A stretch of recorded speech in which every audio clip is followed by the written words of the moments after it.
So first off, Samantha. Yes. Tell me a little bit about the company you've created and co-founded. Yeah. So Quartr Living is a boutique management firm. We're solely based here in Phoenix, Arizona. We just had our 1-year anniversary on Friday. Congratulations. Thank you. So it's been quite a whirlwind of a year, very busy, very stressful. But yeah, over the past 12 months, we have onboarded 36 properties, just shy of 500 units. So it's been a busy year. Congratulations. Thank you.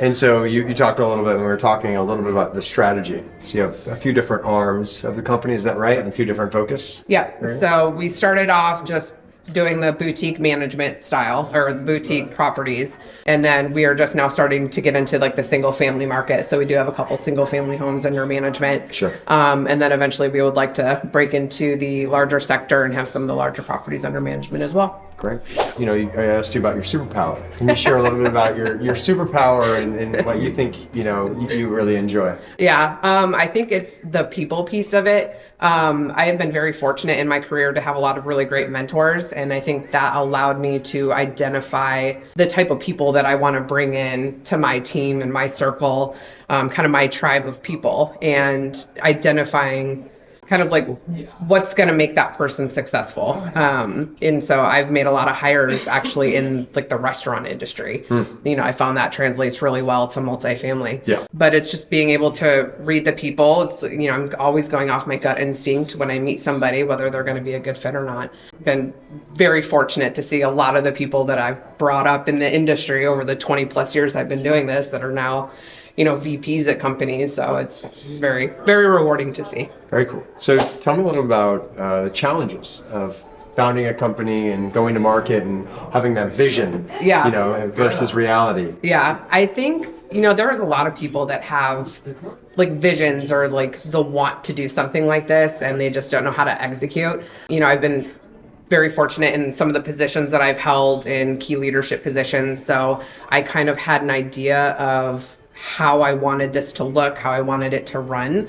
And then my co-founder, Megan, same thing. We have a lot of the same background.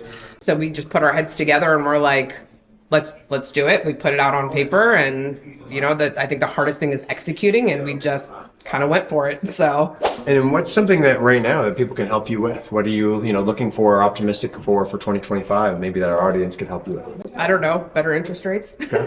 Yes. Luckily the Fed watches this podcast. Oh, so great. We Excellent. can ask them to lower the rates. Lower the rates, please. Yeah, I think just, more trading. I think, 23 was a little bit stagnant. But yeah, we'll just like to see more churn start to happen. And is this your first IMN, or have you been to IMNs before? This is my third year. Third year, Yep. Right. Okay. What do you like about the IMN conferences?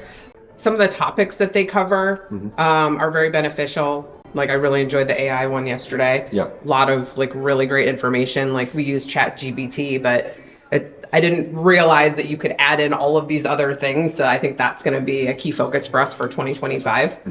So, in terms of leadership, mentorship, has there been anyone that was a key mentor for you?